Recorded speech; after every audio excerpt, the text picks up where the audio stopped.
It is time to begin our class.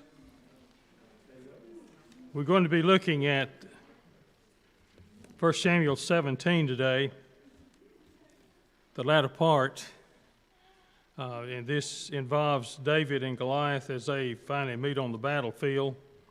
And of course, we know that David was, with the help of God, was instrumental in taking the giant down.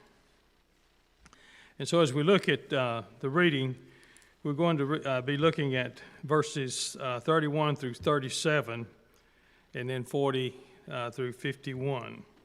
And so as we begin, let's read from the text, and then we'll come back and discuss it. When the word which David spoke was heard, they reported them to Saul, and he sent for him. Then David said to Saul that no man's heart failed because of him. Your servant will go and fight with this Philistine. And Saul said to David, you are not able to go against this Philistine to fight with him, for you are a youth, and he is a man of war from his youth. But David said to Saul, your servant used to keep his father's sheep. And when a lion and a bear came and took a lamb out of the flock, I went out after it and struck it and delivered the lamb from the mouth. And when it rose up against me, I caught it by the beard and struck and killed it. Your servant has killed both a lion and a bear, and the uncircumcised Philistine will be like one of them, seeing he has defied the armies of the living God. Moreover, David said, the Lord who delivered me from the paw of the lion and the paw of the bear, he will deliver me from the hand of this Philistine. And Saul said to David, go, and the Lord be with you. So Saul clothed David with his armor, and put on his bronze helmet on his head. He also clothed him with the coat of mail. David fastened the sword to the armor and tried to walk, for he had not tested them. And David said to Saul, I cannot walk with these, for I have not tested them. So David took them off. And he took his staff in his hand and chose for himself 5 smooth stones from the brook and put them in his shepherd bag, in a pouch which he had, and with his sling was in his hand, and he drew near to the Philistine. So the Philistine came and began drawing near to David, and the man who bore the shield went before him. And when the Philistine looked about and saw David, he disdained him, for he was only a youth, ruddy and good-looking. For the Philistine said to David, am I a dog that you come to me with a stick? And the Philistine cursed David by his gods. And the Philistine said to David, come to me, and I will give your flesh to the birds of the air and the beasts of the field. Then David said to the Philistine, you come to me with a sword and with a spear and with a javelin. But I come to you in the name of the Lord of hosts, the God of the army of Israel, who you defied. This day the Lord will deliver you into my hands, and I will strike you and take your head from you. And this day I will give the carcass of the camp of the Philistines to the birds of the air and the wild beasts of the earth, that all the earth may know that there is a God in Israel. Then all the assembly shall know that the Lord does not save with swords or spears, for the battle is the Lord, and he will give you into our hands. So it was when the Philistine arose and came and drew near to David, that David hurried and ran toward the army to meet the Philistine. Then David put his hand in the bag and took out a stone, and he slung it and struck the Philistine in the forehead, so that the stone sank into the forehead, and he fell on his face to the earth.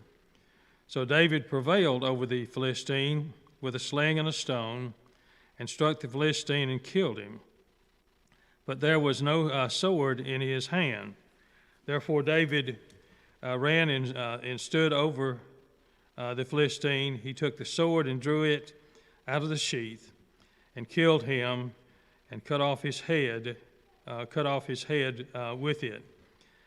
And when the Philistines saw that the champion was dead, they fled. When we look at this particular lesson here, we're seeing that there's some certain events in the Bible stand out. We'll find that there was a vivid account of the flood, and how Noah obeyed God and built the ark in Genesis 6 through 8. How Abraham was willing to sacrifice his son, Isaac, in chapter 22, verses 1 through 19. How Moses led the children of Israel from Egyptian bondage and crossed the Red Sea on dry ground in Exodus chapter 14. How the Israelites conquered Jericho, Joshua 6. How the prophet Elijah confronted the prophets of Baal in 1 Kings chapter 18, verses 20 through 40. And how Daniel survived a night in the lion's den in Daniel 6, 10 through 23. And the account of David's battle with Goliath occupies a place alongside of these other events. And so when we look, when Goliath is introduced here, notice that he is referred to as their champion. How he obtained this status, we don't know whether he was just designated for that, or whether he had actually, through competition, had attained the idea of champion. We'll find that when David learns of the taunting by the Philistine, then he says, what will Saul do for the one who kills this Philistine? Would Saul really give great riches? Would he really give one of his daughters in marriage? And after he asked the question a few times, we'll find that Saul in turn sent for him. And when he goes out and meets the king, the first thing that David says is, let no man's heart fail because of him. Your servant will go and fight this Philistine. And this is in verse 32. Saul was not that confident. He says, you can't fight against this guy. You're a youth, and he is a seasoned warrior. Now, when we look at the way in which people were classified in Bible times here, it's a little bit different from the way that we look at it in today's world. We have a number of categories. We have the child age, we have the preteen, we have the teenagers, we have the early 20s, and then going on up to old age. They basically had three categories. You up to age 20, you were considered a child. From 20 to 40, you were considered a youth. or a young man or young woman. And then over that, you were considered old age. This is the way that they looked at it. So it's a little bit different than what we see today. We'll find that in the conversation that Saul and David had, and basically what David said here is the fact that let no man's heart fail because of him. This was as much an accusation against Saul as it was anybody else, because basically the Philistines had set forth their champion, and they said, "Send another man, send your champion out here to fight against." The normal procedure would have been for Saul to go against the giant. But instead, he was fearful, and he refused to do so. Now, the Bible tells us that Saul was a head and shoulders above the people, and it also tells us that the giant was 6 cubits in a span. A cubit is the distance from the elbow to the fingertip. And this could be in a range from 18 to 22 inches, depending on how long the arm is. And then the span is the distance from the end of the thumb to the little finger. And basically that's about 6 inches, give or take a little bit. And so we're looking at an individual who is 9 feet, at least 9 feet 6 inches tall, that would be considered a giant. And it talks about other giants, and also it talks about kings that were giants, and the bed that they had. And so as we look at this, as David is making his case, basically what Saul was saying is, you haven't had enough experience, and you're just a person who has kept sheep. And he reminds Saul that the job of shepherd is not that easy a job. You have to defend that flock. And he says, I took a lamb from the mouth of a lion and from the mouth of a bear. And when that lion rose up against me, then I grabbed him by the beard and slew him. And also the Bible says that he killed a bear.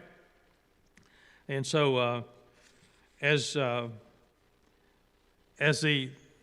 the saga goes on, we'll find that David finally convinces Saul, and so probably Saul makes one of the greatest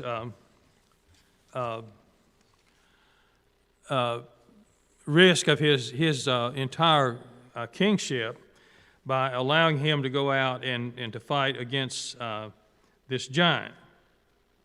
Notice that David refers to him as an uncircumcised Philistine, and he says that you have defied the armies of God. And so for the most part, the rest of the people were cowards. And when he would come out and make his challenge, then they would begin to move back. Goliath is twice described as a pagan Philistine, 17:26 and 36. He was the embodiment of the uncircumcised culture, which was diametrically opposed to the way in which the people of God lived. The people of God were people who were circumcised. This was a covenant that was God made with Abraham, and it continued on down into as a part of the Mosaical law. And so circumcision was not given under the law, but it was a part of that covenant that continued on because God had made it with Abraham. And so as a result, we'll find that as the story goes, that God is in control. And David said that this day the Lord will deliver you into my hands, and all the earth may know that there is a God in Israel. 1 Samuel 17:46. Do we have any questions or any comments on the introduction here? Anyone?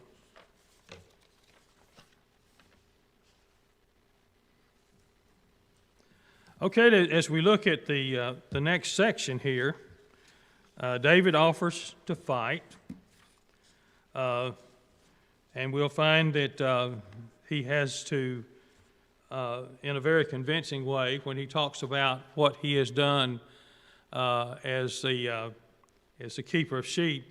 One of the things that you see here in this particular reading that we read a few moments ago, he says, "I used to keep sheep." Now he was still basically responsible for them, but he didn't keep the sheep as much as he had on earlier occasions. One of the reasons why is he was brought into the house of Saul, and one of the reasons he was there was the fact that to play the harp when the troubling spirit from the Lord came upon Saul, and then basically we'll find that he becomes a person who was in charge of the army, or in charge of the army, sections of the army, and he would go out and fight the battles. And so as a result, we'll find that when the Philistines, they were long-standing enemies of Israel. They had taken the ark during the time that Eli was the judge. It was a Benjamite that brought the word to Eli, and as a result, when Eli heard that his sons were slain, and the ark was taken, he fell backward and broke his neck and killed himself, or died. And the ark was taken and brought to Ashdod, which was one of the Philistine cities, and it was placed in the temple of Dagon by Dagon, their god. And the next morning, we'll find that Dagon had fallen down. And the second occasion, they set him back up, and so the next day they find that his head is broken off, his hands is broken off, and so basically, this Dagon was probably a fish god. Some try to say that it was comes from another Hebrew word. It means grain, but they lived along the Mediterranean Sea, and probably they were fishermen. So it was one of the fertility gods, like Baal, that Israel became acquainted with. And so when you look at all the different gods that these people had, they believed that there was a God that regulated certain things. There was the fertility god, and that covered people as well as flocks and herds and the agricultural produce that was brought forth. And then they look at some of the others as being a kind of a helpmeet God, that they like the ones that would be in charge of the rain, and the ones that would be in charge of other things. And so the the Philistine, who was a champion among the Philistines, he disdained David, being a young man, and a lot of people want to look at it from the standpoint of he was a teenager. You look back in the 16th chapter, when he was chosen to play the harp, he is called a man of valor. He is called a man of war, and so therefore we'll find it. Saul made him an armor bearer, and you don't make an armor bearer an armor bearer unless they have some war experience. And so this David was older than just a kid, so to speak. Now he looked upon his youth, but he could have been in probably his early 20s, or even later. But he was a person who was able to fight for the cause, whether he was on the fields with his flock or whether he was on the battlefield itself. And so we'll find that living a Christian always involves a level of courage. God was the deliverer, and David recognized this.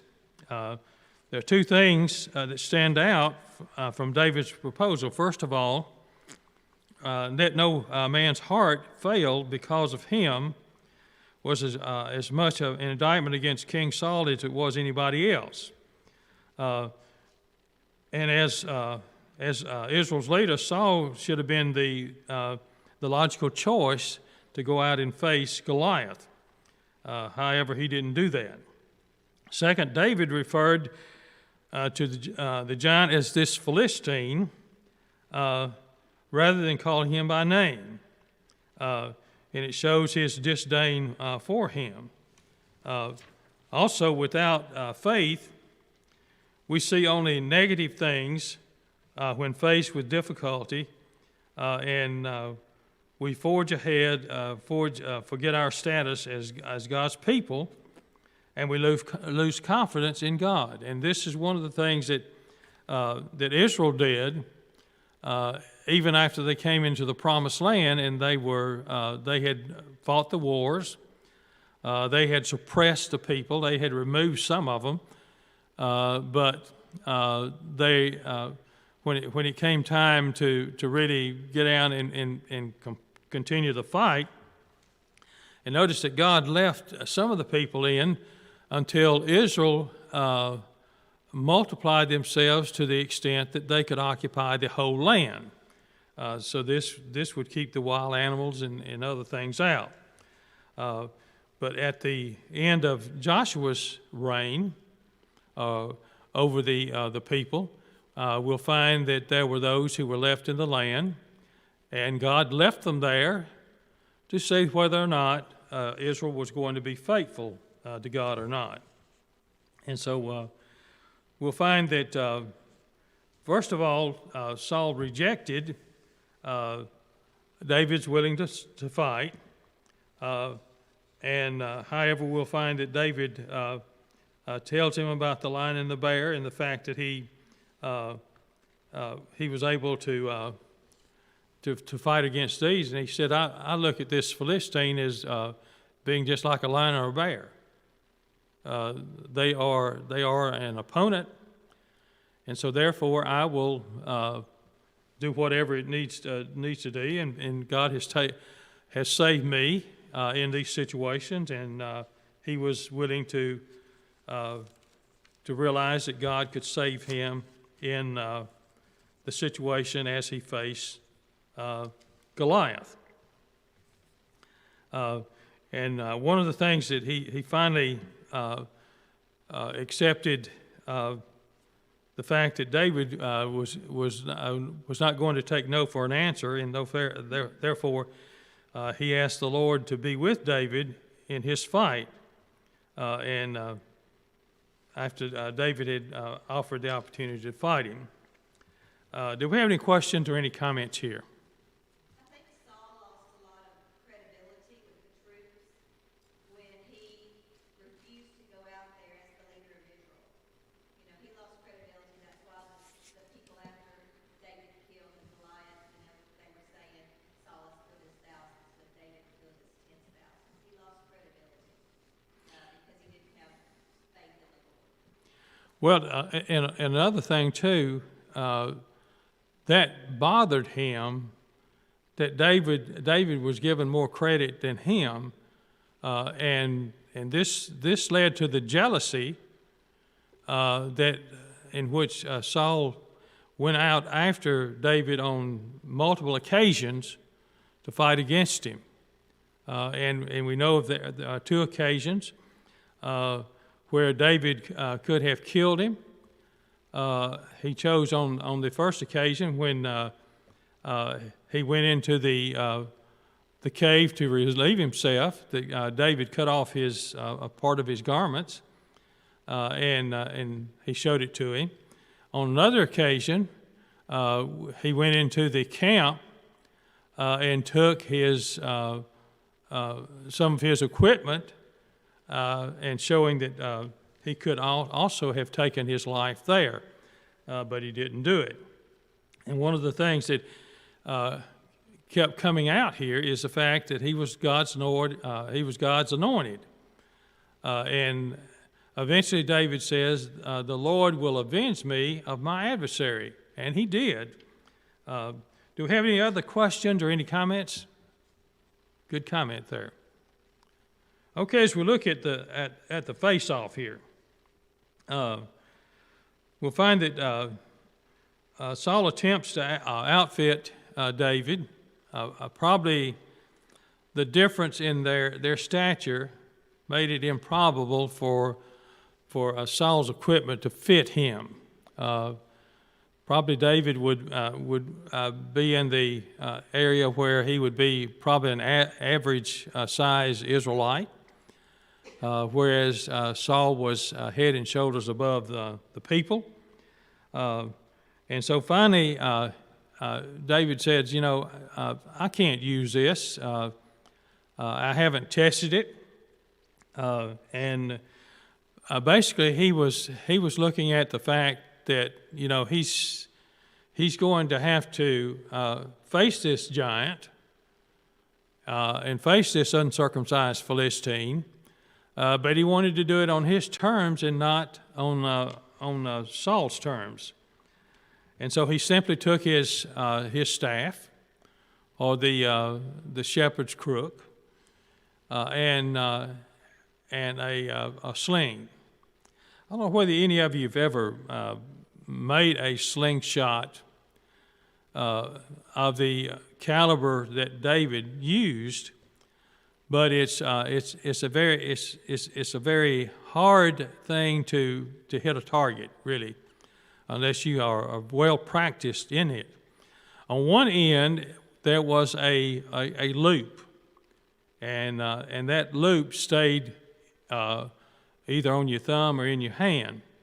On the other end was a loose string, and once you started whirling that over your head, and you built up speed, and then you released it, you turned loose that end that was straight, and as a result, then the stone would be released. And so we'll find that David goes out with this. He picks up 5 smooth stones. People try to speculate as to why he picked up 5. They try to say, well, there were 4 brothers in Goliath, but the Bible doesn't tell us why.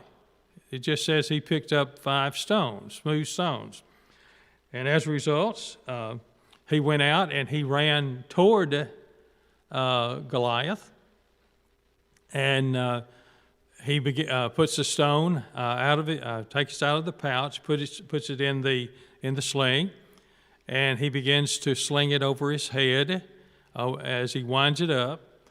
and as a result, he lets the stone go, and it hits the forehead of the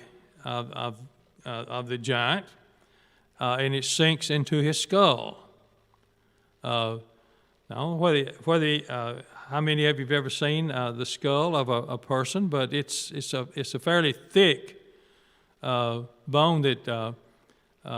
structure that covers the brain, and as a result, that stone hit with the acceleration that it sank into the brain, or sank into his skull.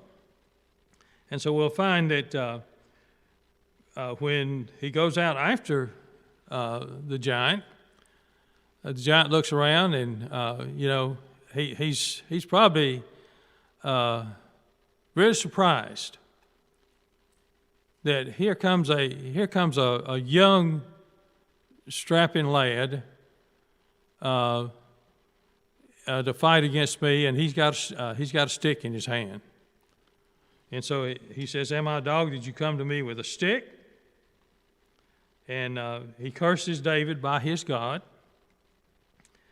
And he says, "I'm going to feed you to the birds, the birds of the air, and the beasts of the field."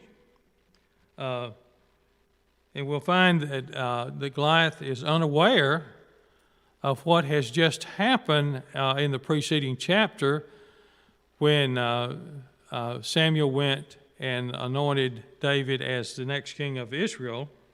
And we'll find that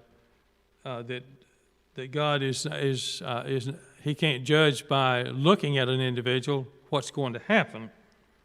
And so as a result, we'll find that David remains unfazed, and he says, "You have come to me with a sword, with a spear, and a javelin, but I'm coming to you in the name of the Lord of hosts, the God of the armies of Israel, whom you have defied." And so it's with this that he meets the giant, and he goes on to say that God is going to deliver you into my hands, and I'm going to take you down, and I'm going to take your sword, or I'm going to remove your head from your body. And that's a sure sense that this person has been killed. Do we have any comments or questions here?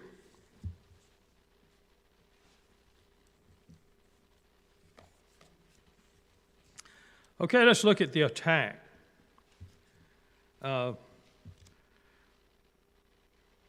It's amazing that both of these men believe, or we'll find that Goliath, when he looks down and sees David with a stick or the crook in his possessions, he's saying, "This is going to be easy. I'll just feed you to the birds and the beasts."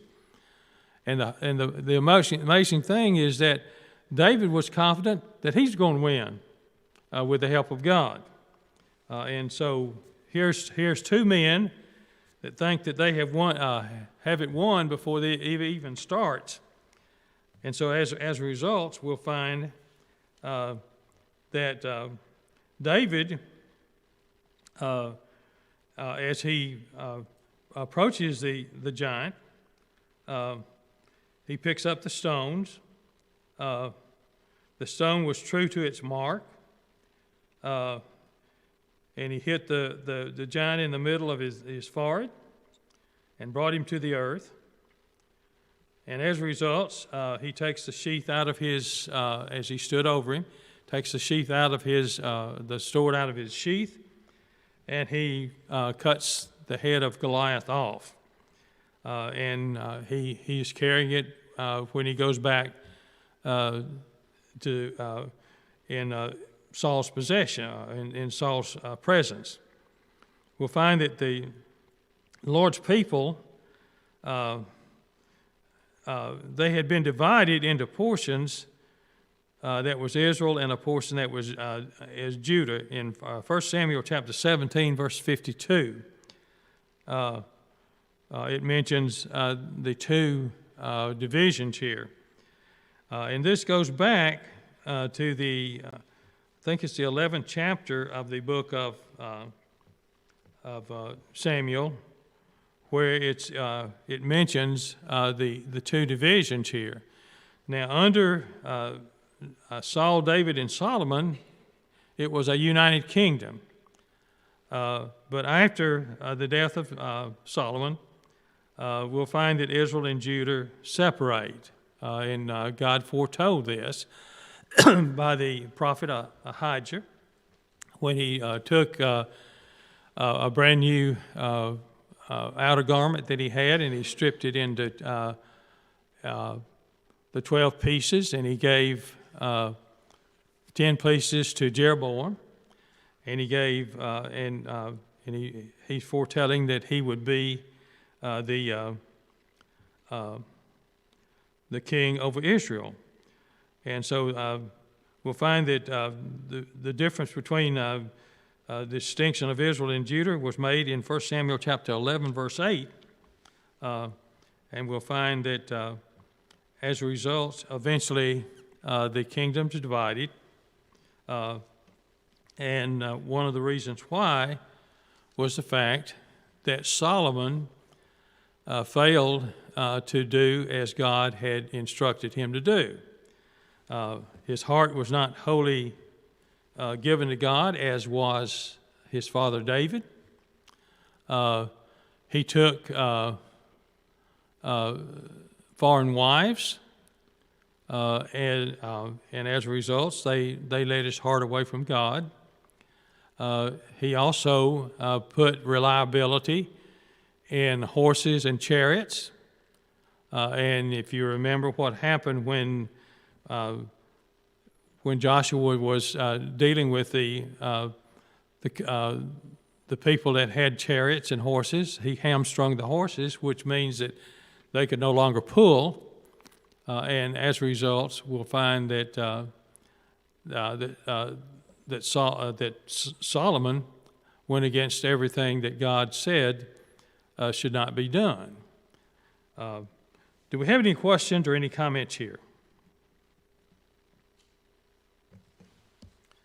Okay, as we look at the conclusions here, we'll find that in the conclusion, the book of Matthew begins his gospel, and the book of genealogy of Jesus Christ, the son of David, and we'll find that Joseph is addressed by an angel, Joseph, son of David, Matthew chapter 1:20.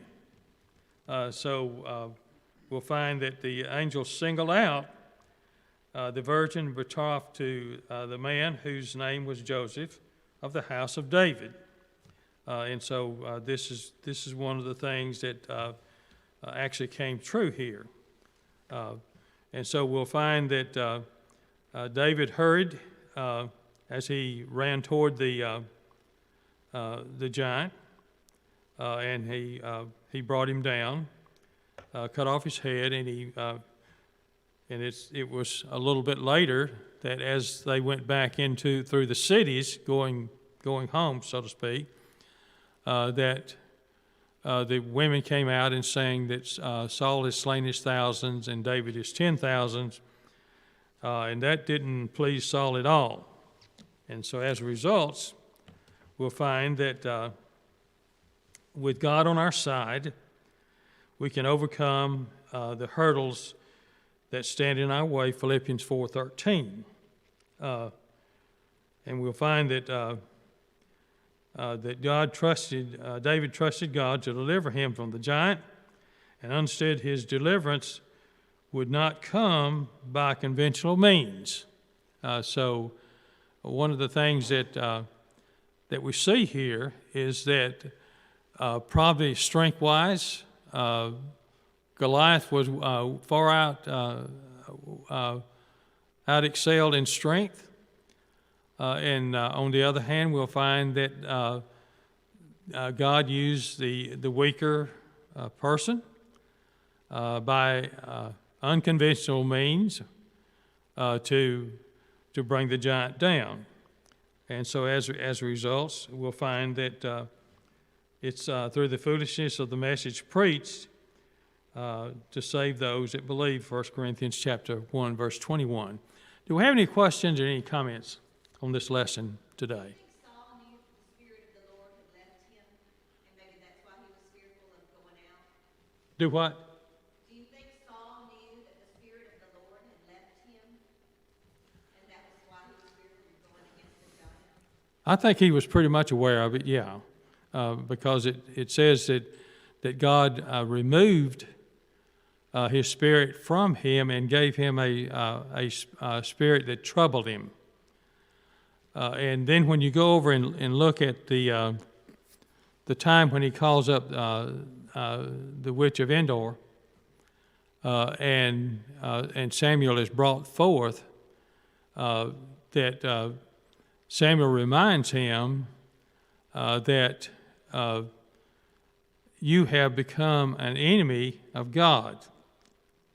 There are those who actually try to say, well, God takes His Spirit away from him, but the Bible says that God also gave him a spirit to torment him, and the reason why is the fact that he had become an enemy of God, and basically after the time that David was anointed to be king, everything kind of went downhill for Saul. Now, we'll find that basically Saul comes to the conclusion that his son Jonathan is not going to be king after him. And he says to David's face, I know that you will be the next king of Israel. And so he becomes aware of that, even though he tries to get rid of David. So I think he was probably pretty much aware that God had departed from him, and because you see him in the later events where he would